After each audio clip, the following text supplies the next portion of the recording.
Crypto products are unregulated and could be highly volatile. Please be aware of the risks before investing. राज, बाबूजी के आशीर्वाद से हमने अपनी नई शुरुआत तो कर ली, पर अपना फ्यूचर प्लान कैसे करें? बड़े बड़े शहरों में ऐसी छोटी छोटी बातें होती रहती हैं। Looking for perfect start? Get a Bitcoin today. Download the Unocoin app.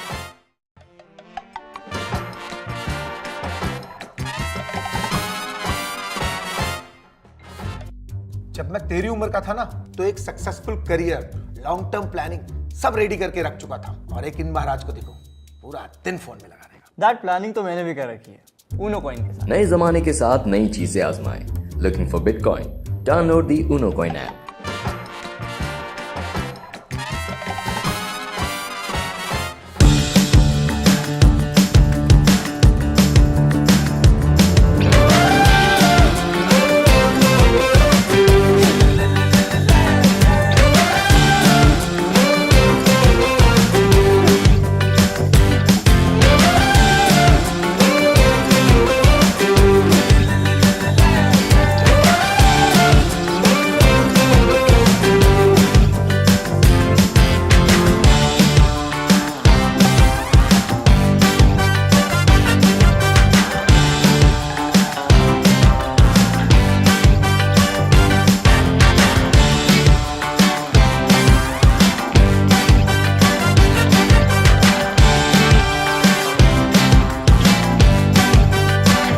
Guys, we really need to work hard.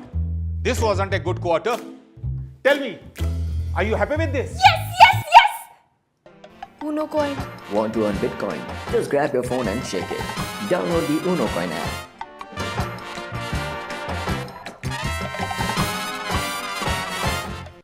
Bitcoin, Bitcoin, Bitcoin, Bitcoin, Bitcoin, Bitcoin, Bitcoin, Bitcoin. Get a systematic buying plan from the Unocoin app to get your Bitcoin today. Download the Unocoin app.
Hello everyone once again welcome back to Unocoin's weekly live session. और जैसा कि हम सबको पता है कि कल आने वाला है union budget 2025।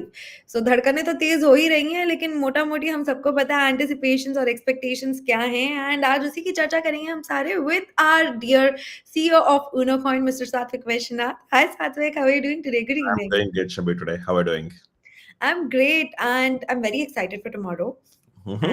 And though I don't really have much of any hopes or expectations, I'd like to know from you a quick overview because past few sessions we have been discussing this and we have been anticipating good changes, but they haven't been happening. So, do you think this year would be something different for crypto? For time being, I don't see any kind of trigger that is kind of available that kind of suggests that the present taxation policy could change for this particular budget, right? So, but however, I have more hopes that maybe in the upcoming budget we may see we see better policies or some kind of say from the government about how they want to do it. Given in this year, for the next 12 months, we should be able to see quite a good amount of progress about crypto and Bitcoin in the developed countries. So based on that, we will have to see if it can actually get there. Absolutely, absolutely. And now that the US is taking some good initiatives towards Bitcoin in general, Mhm. you think that is going to impact the Indian regulatory framework, and if not the framework, at least the administrative side of it, in terms of decision making, maybe treating Bitcoin better, crypto better? I strongly believe so. That is true. So we usually look up when it comes to United States. And whatever has worked there, we want to see if it can work here as well. And but that kind of changes won't happen when only policies are set up there. So it should also show the progress, I think. So that's how it is different, I guess. So for the same reason, I'm anticipating by the I mean, when we have budget 2026, we will have much more better anticipation and guesstimate of like what probably the government's views will be when it comes to Bitcoin and crypto. But right now, it is just at the very starting stage. But I'm glad we are here. We just have to pass through this. Yes, indeed, we have to pass through this. And, given the fact that our neighboring countries are progressing in this particular technology, we know that Bhutan's been mining insane amount of Bitcoins. We know that now US is making good progress there. We know that El Salvador is doing its own things. We know Mhm. that a lot of African countries are making initiatives there. All of these combined, do you think there are certain particular paths in India, which do you think can be improved using Bitcoin in general, like the other countries have made use of it? It's a different developed countries, and in a way, underdeveloped countries have taken different stance of like what they can get from Bitcoin, right? So while the developed countries look at it as a new industry, which is kind of budding, and they don't want to lose out on it. So they are including that. When it comes to underdeveloped countries, so they have not, but they don't have too much to lose. So they definitely can experiment when it comes to having Bitcoin as a either strategic reserve or announcing it as a legal tender, etc. But when it comes to developing countries, the status quo is very different, like India, right? So it has to come with okay, this is the kind of development that we have done so far, digitization done so far. Then we have digital rupee to this extent. We have the ideas of CBDC, and then this is a kind of people's mindset, and this is a law of the land. And there is a lot to lose if you get it wrong, because there will be progress. It's not like there is no progress, but however, that progress is as not as big or As fast as as it is yeah, yeah, supposed to be, yeah, as much yes. as separate countries. So that makes someone extremely cautious, right? So because one wrong step will actually push you back, really. But on the other side, you neither cannot stay forever without taking a step. So it is just a cautious step, which we will eventually have to take, I think. So when that happens, we will have to see what exactly will be the India's stance of like how they want to take this forward. Because when you see things like say the capital controls and FEMA rules, etc., it's kind of tricky as compared to other countries because it exists here, and India is one of the highly regulated countries when it comes to financial transactions. So we will have to see what will happen now. Yeah, true that. And very interestingly, I find that this particular bull run, because we have seen insane amount of anomalies, Trump coin being the massive, I think awareness driver of this year, at least so far. It's been very interesting how the new interest been flowing into this particular spectrum of finance.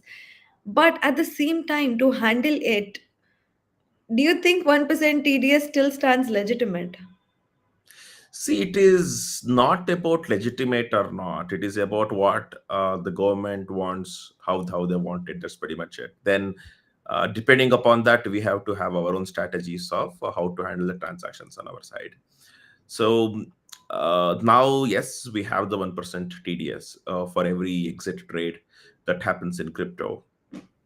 It actually hurts the industry largely, given it is not like a real estate or anything like that, where hardly a particular asset, real estate asset, changes hands every year, right? So, when it comes to crypto, you would have changed hands multiple times in single hand itself, and then with multiple people.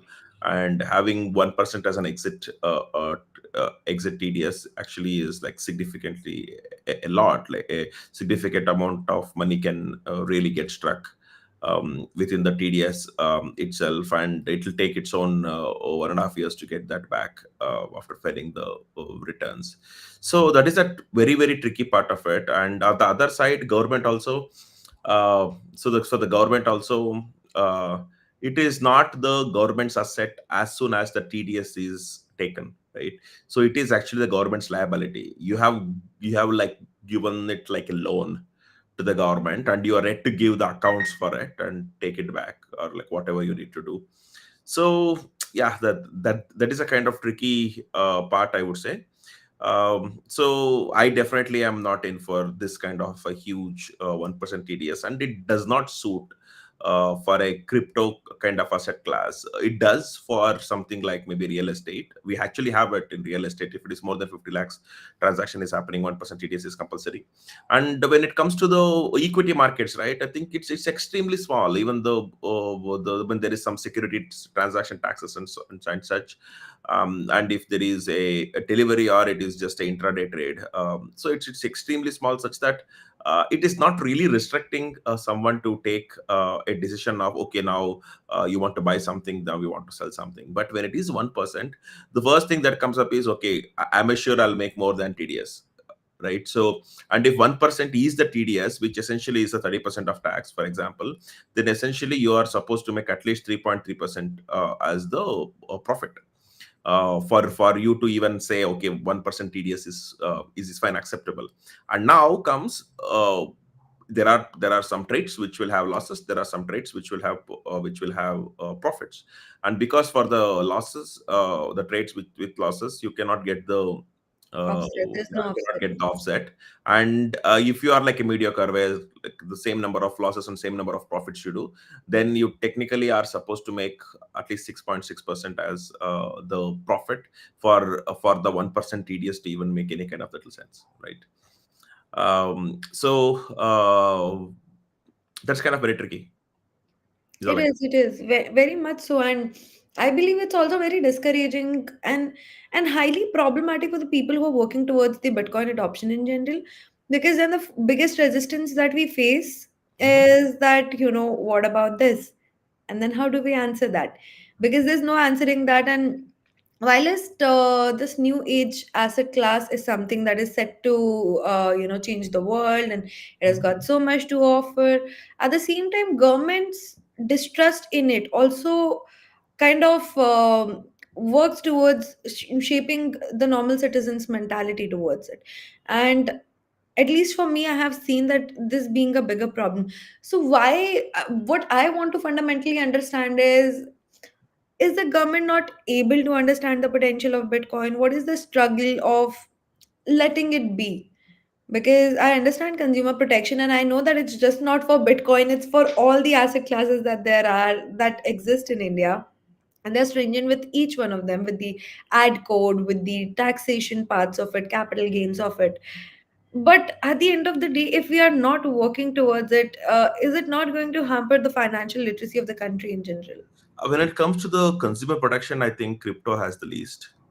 Uh, so there is not enough. The government has put in place rules, policies, regulations. What should happen, like how they should be protected, and so there is no rules, and we actually want that to be in place, so that it's a more even playing field. Else, you will not even understand which company is doing what kind of mischievous activities to do, like what they're trying to maybe making money or losing money or trying to take any kind of bets.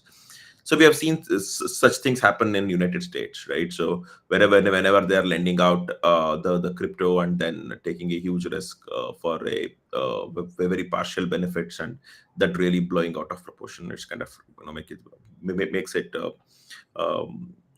super tricky in nature. So in simple words, we don't have a proper proper consumer protection within India. And now it comes down to then why are we even paying this kind of taxes, right? So, and like you say, there is no very proper answer given when it comes to trading in crypto and developing new companies out of it and providing the services to anyone in the world. You don't really need to work from India, and it is so global in nature, right? So that is making a lot of investors to look at the alternatives. A lot of entrepreneurs look at the alternatives. Even a lot of good mindsets, skill sets to actually look at the alternatives and figuring out a better place, right? So this kind of definitely is showing away some part of good talent investment money pool that India is supposed to hold by itself. And now it comes down to how big the sector is right now, right? So because of the taxation itself, they've actually made the sector comparatively smaller, is what I would say. And it has become small in such a way that it is not on a priority list for them. So that is kind of making it like, okay, is this something I have to deal with it this year, or can I postpone it to next year, kind of thing, right? So so based upon that, I actually don't see any kind of triggers which instantly will kind of bring up any kind of changes in the crypto taxation in this upcoming budget. I mean, yeah, we want to see changes, but then it's eventually up to the rule makers to kind of go ahead and make those things. And okay, so on a general note, what are you expecting out of tomorrow's budget in general, Wish is apart from different from the reality, right? So oh, we all know that our expectations is far from the reality, but we still have them. so So, yes, of course. I mean, I want that 1% TDS to go away, and maybe either replace it with zero or 0.01. The information available. I mean, there are only limited number of exchanges in India, and that is kind of regulated by FIU already. So for the government to reach out for that kind of information is not tricky, and they can make the required rules in such a way that it can be submitted to them and such. I think that alone will be kind of a big ask if it has to be like one ask out of maybe three, and if it is like three wishes will be granted kind of thing, then yeah, we want the loss offset to be removed as well, of course. And 30% taxes, okay. I mean, if it cannot be removed for now, that's 30% is a lot. I mean, you actually think it's a lot, but if you also see for the people who are into crypto and are kind of in it for full time, right? So them having the some corpus investment and such, and making trades which will lead to about 30%, no, the about 7 to 10 lakh rupees of income a year, which is about 1 lakh a month. This is kind of very normal. So it kinds of falls into that particular 30% slab, more or less. Imagine And it, at least priority wise, that is something one can live with, right? So, and the moment if the loss offset is allowed, then it is already a very significant boost to the entire calculation of the income, right? So and the TDS is not helping neither the traders, investors, or the government. So it is like a lose situation for everyone, and it's pathetic. But is it big enough for government to consider now and kind of create the reformed policies, is like a question now. it's not even one of the concerns from them as of now, from where I look at it. Mm. There are bigger concerns that they have. I think we are expecting some increase in the fiscal deficit, and all those numbers are going to, anyways, affect us, which means the government borrowings are going to increase, which means there are going to be more bonds in the market. So I think the whole part of that side is the main focus. I don't see them considering crypto industry in India in general a major aspect of it, which I think they should. Now it's high time that they should, because it's growing by the day. This year in Mahakumbh, we are having orange pilling sessions, and there are Bitcoin tents in Mahakumbh. I mean, and I was just down, and I'm more excited for Mahakumbh to visit Mahakumbh because I want to visit the Bitcoin tent that is there. I want to see what is going on there. Yeah, so it is a tricky, it's like a chicken and egg problem, right? So let's assume right now, if government um, comes up saying that, okay, Bitcoin business is just like any other business, there is no crazy rules around it, anymore. And after that, maybe in about 2 years, right? So the quantum of businesses and investment, and that will actually be significant enough for them to feel, okay, the policies I did 2 years ago was kind of valid, right? So now that these policies are kind of depriving the investments and interests and talents, and then if you want to see volume, so where does it come from? It's kind of a tricky part. And luckily, at least this crypto is just not a phenomenon in India alone. It's global in nature.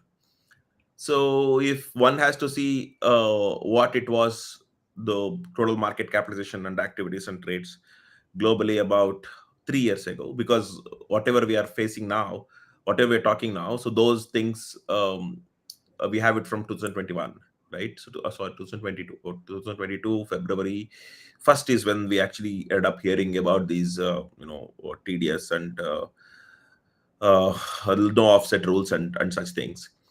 So since then to now, actually, the crypto has come a very long way, including its market capitalization and everything. So now, but if you actually see it from just the Indian perspective, yes, there is definitely increase in the market capitalization of whatever was the assets held by Indians, as per Indian exchanges and whatever the declarations is there.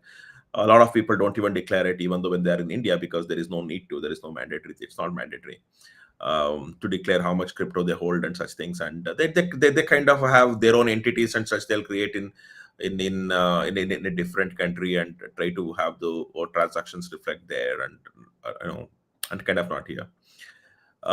So it's actually like, if you see it from a little bit far away thing, right? So whatever has happened in 2022 February 1st is kind of definitely made a very, very negative impact on India. And if it didn't happen, what it would have been, I think that is the kind of numbers we'll have to consider. And if that number is impact enough, big enough, right? So then at least the correction should be made. But if today, if you see what are the numbers today, then you are actually talking about 10% of the numbers of whatever is Yeah. supposed to be, right? So that is a tricky part, I think, when you actually have the wrong rules, then you are trying to evaluate. It doesn't work that way. Yeah, 100%. I think 10% part is very true, but I also wonder if the overall investment market is so big in India, because of course it is. I mean, compared to crypto, but looking at the population, is it in line with what it should be? Yeah, I mean, it is, you see, it does not just come to whatever we see as share market. That is not the only part of investment, right? So when it comes to the real estate, not everyone invests in it every year, or even not even every 5 years. It's like only a very small percentage of people actually get into that bigger investments. But on the other side, you definitely have investors who are investing in gold, right? So they usually try to save up about 75,000 or whatever to just buy about 10 grams of gold every year. So they kind of make it as a point, right? So or else they have this kind of chit funds to where they kind of invest in, or else they do the recurring deposits in banks as well, so to get some interest on top of it and such. On the other side, there are people who actually take the EMI for maybe a bike or a car or maybe a house, etc., and try to make the payments for that for quite a few years and such. So the investment sector in India, I believe, is extremely large. It is definitely not like how developed countries have, right? So there they live on credit, and at the end of the month they just get their paycheck and they pay the credit card bills. But it definitely doesn't work that way in India. So people love gold, and people come with that kind of investment mentality, savings mentality. So actually making them feel more secure, that once they have some kind of corpus accessible to them at all times.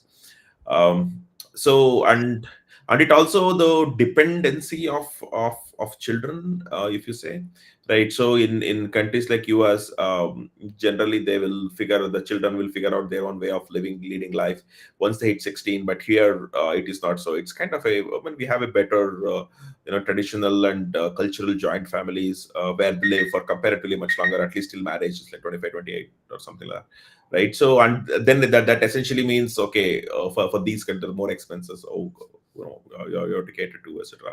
As well, if the children are not instantly able to, or if they just want to do higher studies and such. The higher studies in developed countries is like a very luxury already, right? So, but as compared to here, where the bright students actually think it is their right to actually do it.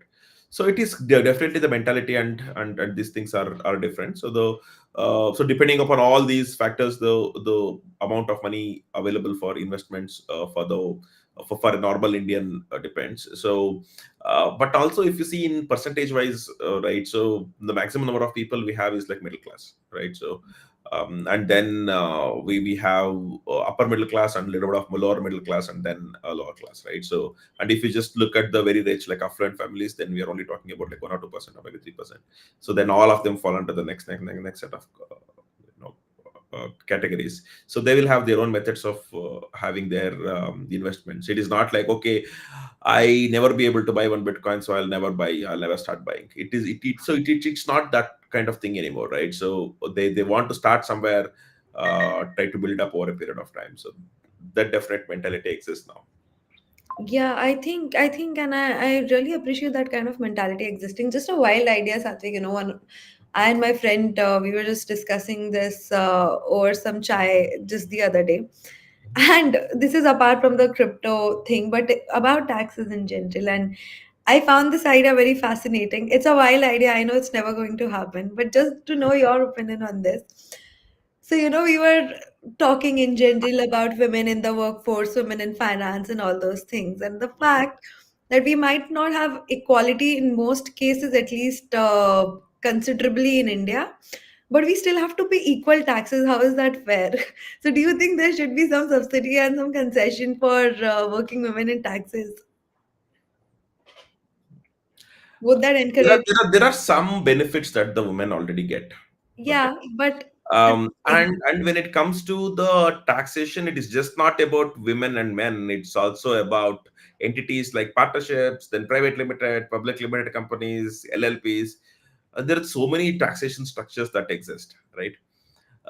If the moment you start saying that, okay, for a woman she should be able to get some benefit, then people will just try to figure out how to make you have their business in their wife's name or daughter's name, etc. But this cannot be done, let's say, if a woman is traveling in a bus in Bangalore, in Karnataka, right? So you have it as a free, right? yeah, So for women, so how can men take advantage of it? Not really.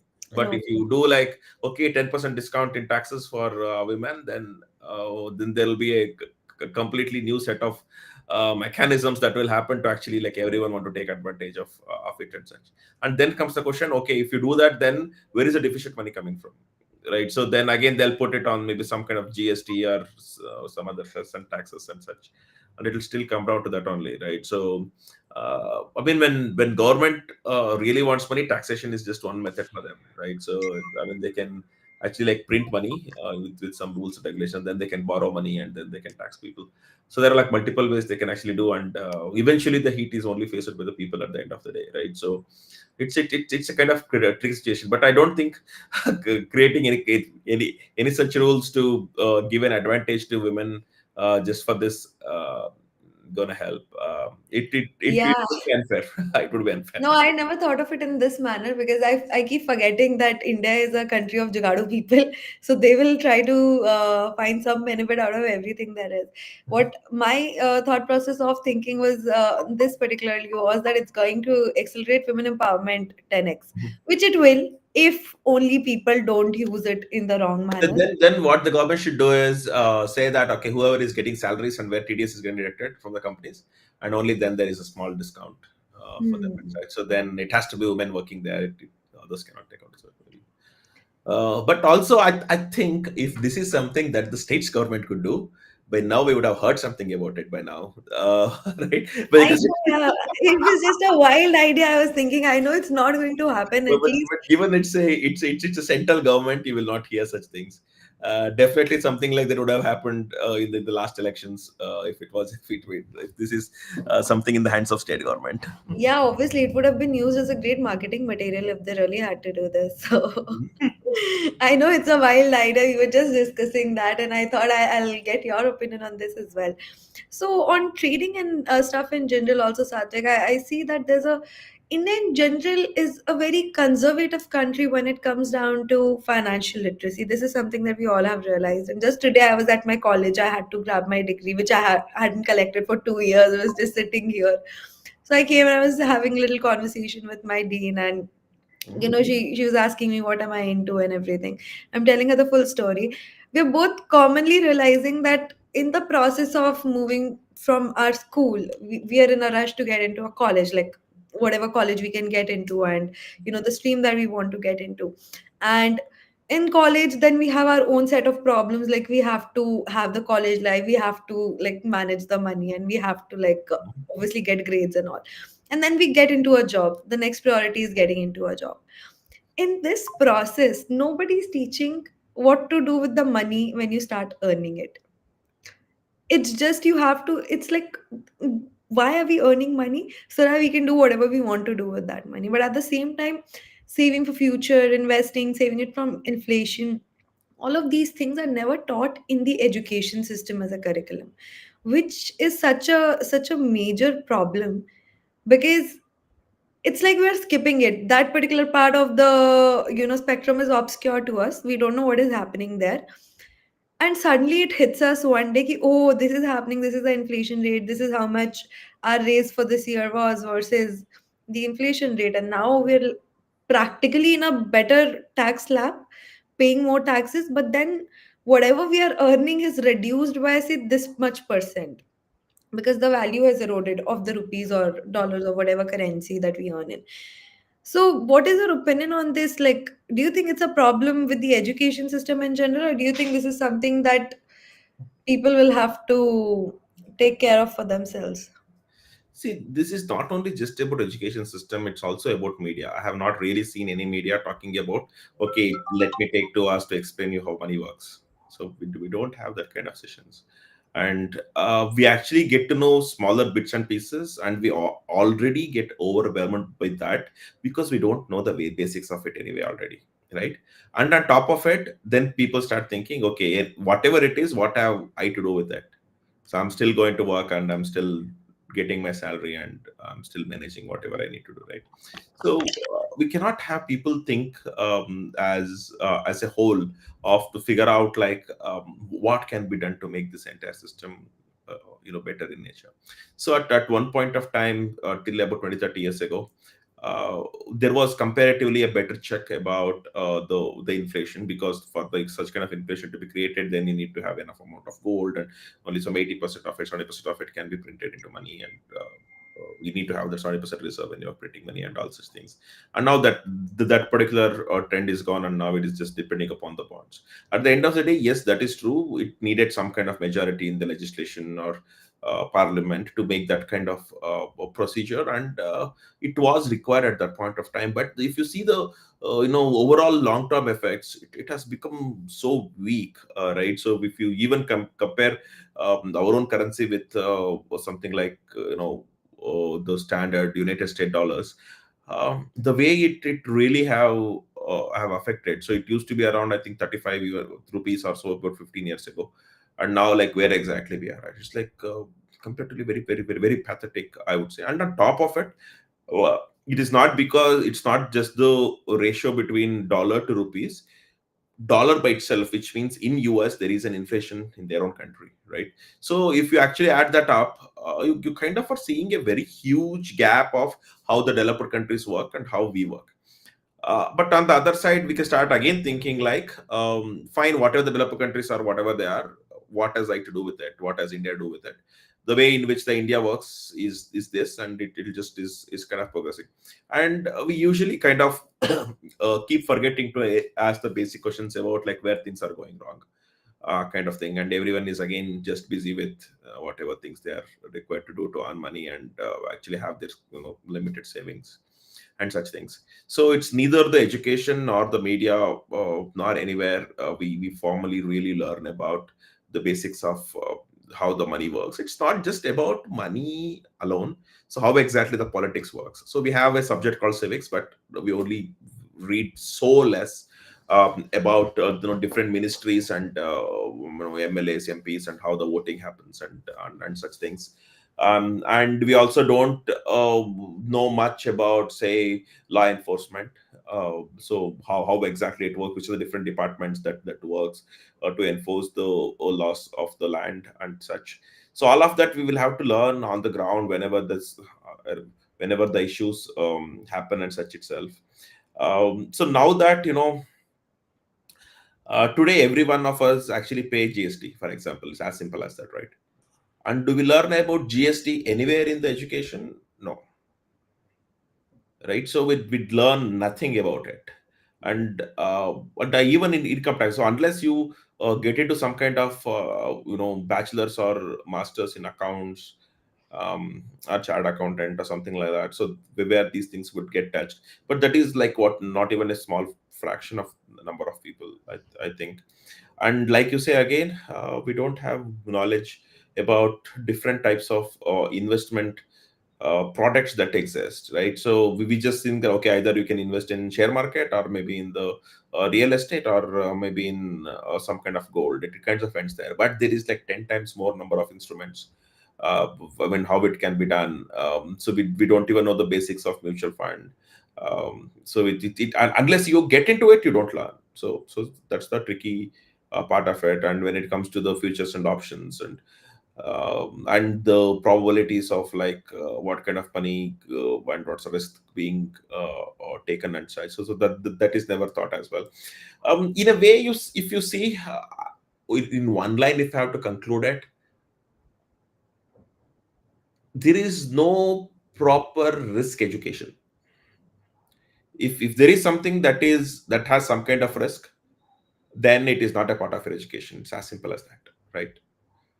uh, so these things, yes, I mean, whatever is absolutely formal, um, and it is and it never changes, those are thought as part of education. But that is very different the moment you actually step into the real world. So for the fresher to get into an MNC and start earning, and I mean, like apart from his whatever small work profile which is kind of overlapping with education, everything is new for him instantly. Yeah. Absolutely, absolutely. It's very new, and the struggle to learn and the lack of resources that is out there to understand these things, because there's not one person you can consult. Everybody will have their own, notions. Everybody will have their own derivations of how to balance out in this whole, money management system. So I think that's where the problem lies, and I think what we can do is talk about it more like this, and we can just have people encouraged to come and watch more, so that they get some understanding of it. Not that we are any expert, guys. We are not financial experts. We're just talking about something that maybe you should also join in and chime in on. Enes Kanwal over here has a very interesting question. Is transferring crypto between Indian exchanges taxable? Are there any restrictions? And what is the difference between a white and a non-white address? I never knew that addresses can have colors, but okay. Okay, so transferring crypto between Indian exchanges is not taxable. Um, and you can of course transfer it from one exchange to another. But also on the other side, a lot of exchanges don't even allow you to withdraw crypto. I mean, Unocoin allows you, so that is something where you can take some advantage of it if it actually like makes any kind of sense to you. So what's the difference between a white and a non-white address? And is it like whitelisting and not whitelisting? I'm not sure what exactly is a white and a non-white address. There is no such thing that I'm aware of. Yeah. Neither am I. So I think NS, maybe give us a little more brief context of what do you mean by white and non-white. We'll be able to understand. Second question he has is that why are most Indian crypto exchanges restricting crypto at all? Question of the century. This will only remain. I mean, see, there is no straightforward answer. Even I have tried to figure this out myself as well, including talking to various exchange CEOs and the compliance teams. See, the crypto itself is about independence, right? So if that independence cannot be given when people are purchasing crypto, then it's kind of crypto will not have its full meaning. Is what our belief is when it comes to Unocoin. So we actually put a lot of efforts to make sure that our exchange continue to provide the withdrawals. But right now, as we speak, I think almost none of the other exchanges actually provide the crypto withdrawals now, Yeah. or else they have strict withdrawal limits of like 10,000 rupees or something like that. Or they would, I don't know about the limits, but just today I found out that for withdrawals, particularly, some companies are kind of creating a very difficult KYC go through for withdrawal, which is also, I'm not sure ki what it is, because I have not tried any of these other exchanges, so I'm not sure what kind of KYC problems are these people facing. But apparently, it's asking more information than required. So, just this is again a question out of my sheer curiosity, Satvik. Yeah, it usually comes down to say asking, okay, now that you have zero point 0.2 Bitcoin, which is equivalent to about 20 lakh rupees, and where you got this from, and what is your pay scale, and have you actually purchased it, like where have you purchased this from, and provide your ITR for the last 3 years and the balance sheets. And if you want to complicate, you can keep on complicating it how much ever you want. I think that. Yeah, but then I don't understand the purpose of taking somebody's pay slips for this purpose.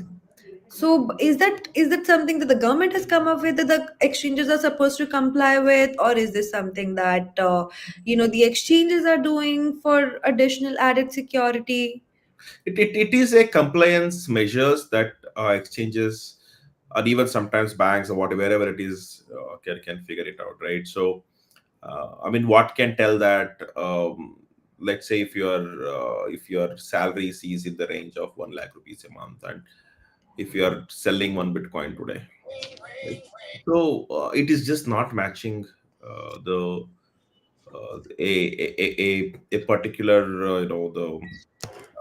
the categorization, like how do we categorize you. So if you're at this particular pay scale and such, and realistically this kind of taxation, and also it's kind of very tricky to really explain. But when something actually goes wrong with one particular person, all these questions will come up, that the exchanges have to kind of answer, right?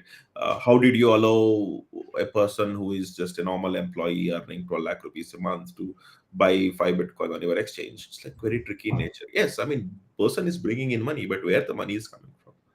Tricky, right? So as they get any doubt about this kind of person, and sometimes they try to, there are compliance officers who try to talk to those customers as well, and if they get the doubt that probably something is going wrong and such, they will try to get more and more documents. Sometimes they will be kind of under stress, they will be kind of under getting into some kind of bigger scams and such.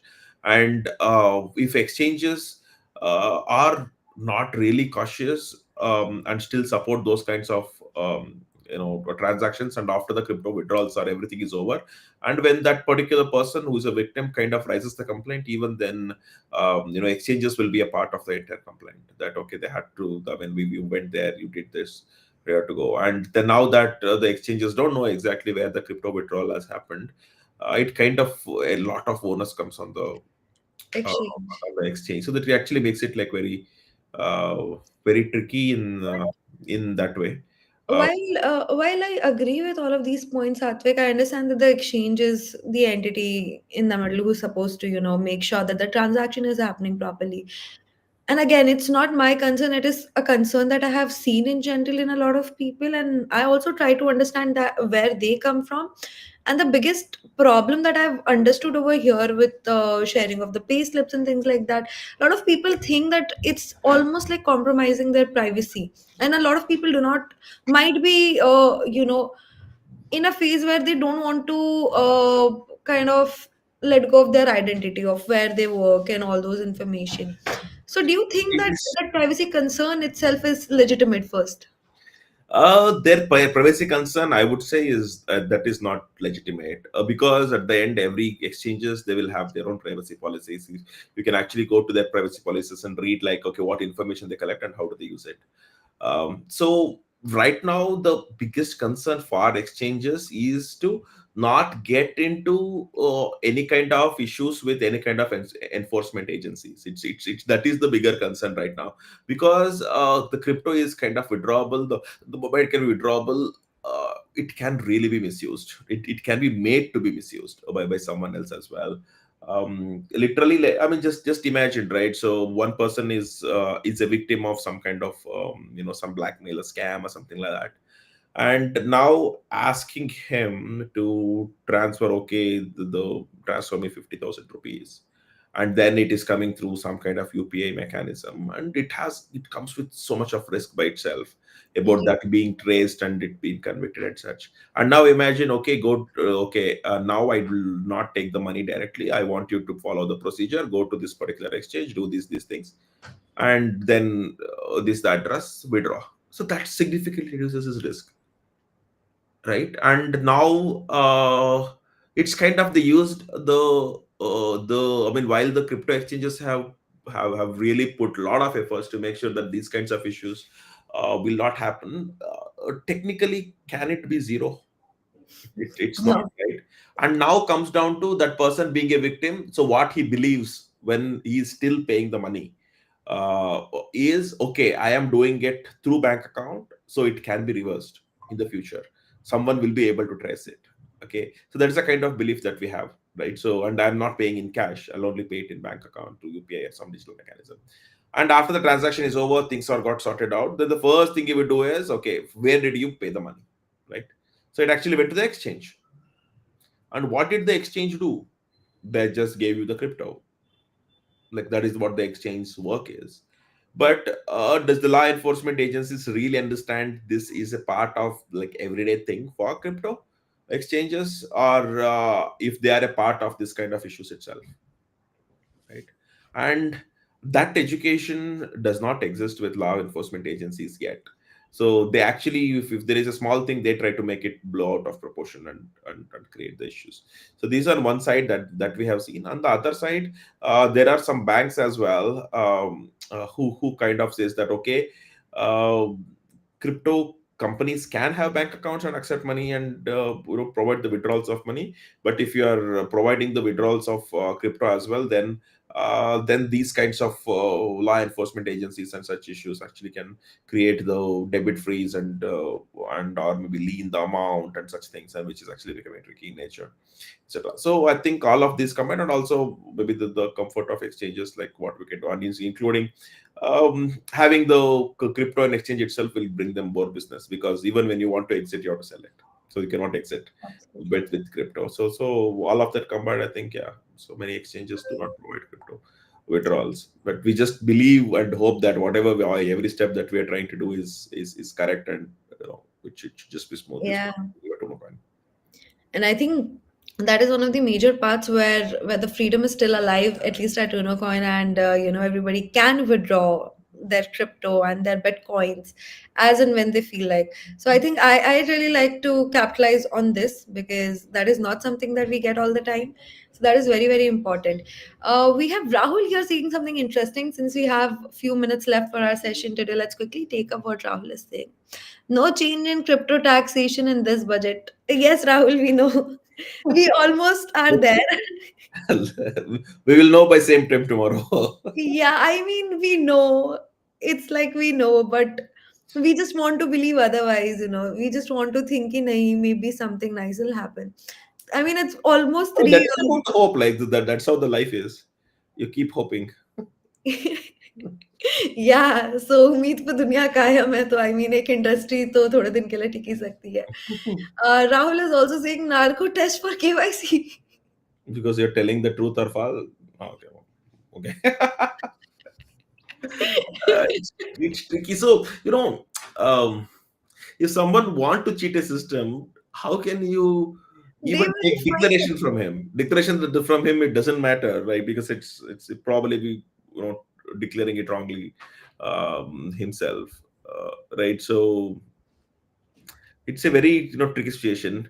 On one side, we feel like, okay, people are using their bank account, yes, but where they got the money in their bank account, how they got the money in the bank account. So it's kind of it is actually true. The law gives you the right not to bother about where he got the money from, literally speaking. But on the other side, it is still like, you are supposed to have know your customer better before providing the services, because this particular profile of customer cannot do these kinds of things.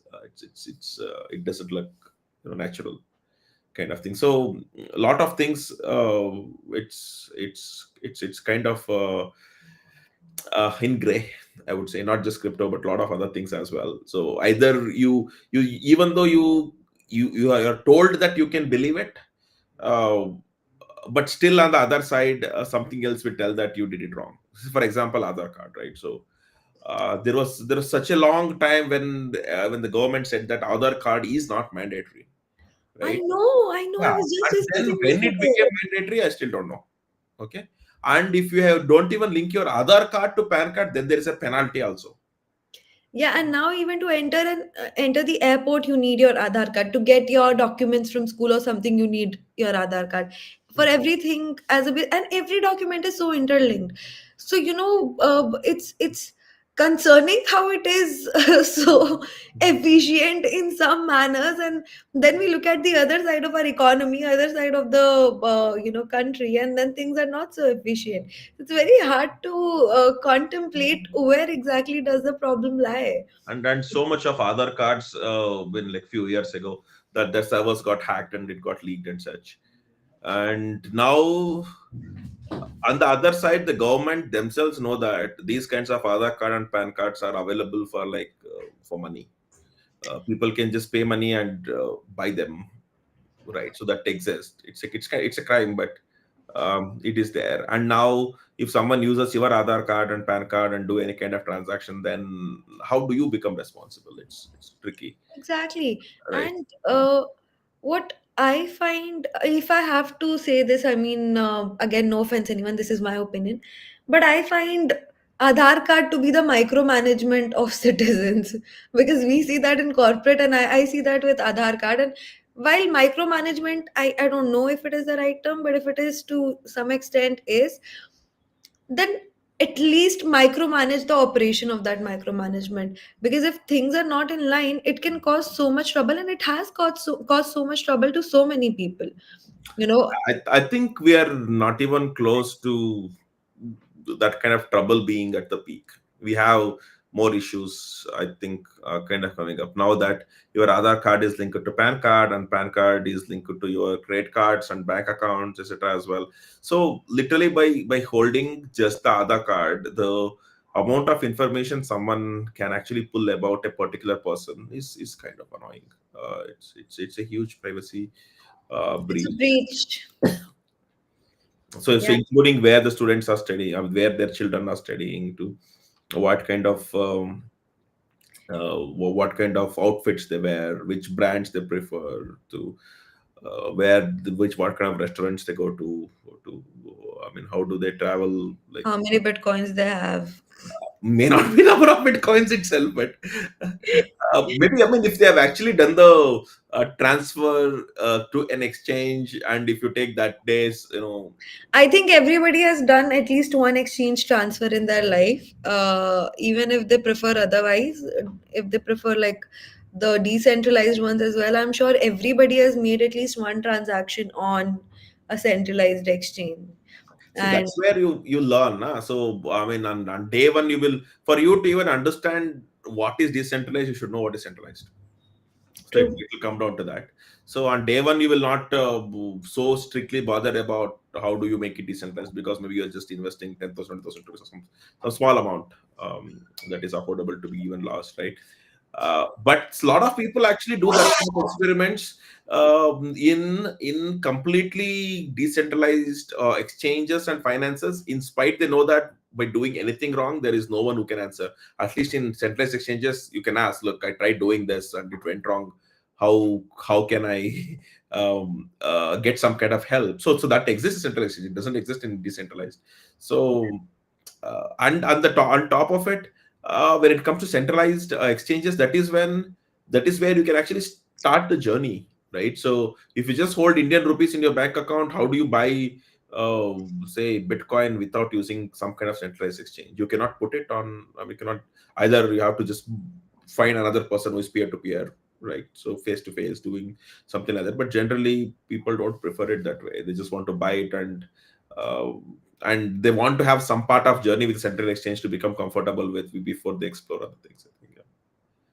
Absolutely, absolutely. And I think centralized exchanges are the ones who have led the charge of, normie adoption for the most amount of time, and I think for the largest scale. So centralized exchanges are doing really well in what they're doing, and I think that is the reason people talk about crypto nowadays. And if it weren't for centralized exchange, the availability wouldn't have been there. I knew we wouldn't be here. So that's for sure, discussing about it. So NS is saying something very funny. After that, I would like to know. I mean, yeah, it's very funny. I'm not sure if I should say this, but I'll just say this because it's his comment. Wrap Aadhaar with Ethereum.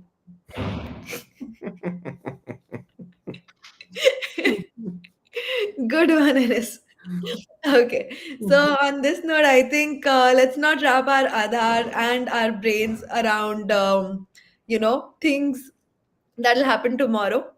Of course, we know that there might not be some major changes for the budget 2025 concerning to the crypto industry, but we are sure it will at some point of time. And tomorrow is going to be some major updates, I think, regarding the tax slabs and other things. So, guys, do watch the budget session and stay tuned. Don't stop stacking sats and staying humble. So, yeah, no matter what happens tomorrow, it's important to keep stacking sats. Okay. Thank you so much, Sathvik, for your time today. It was so fun talking about so many things. And I think I'm sure it was insightful for everyone who was watching this session. Thank you. We hope to see you soon again, everyone, next week, same day, same time. Till then, stay tuned and do make sure to follow Unocoin on all the social media channels. Bye bye. Thank you.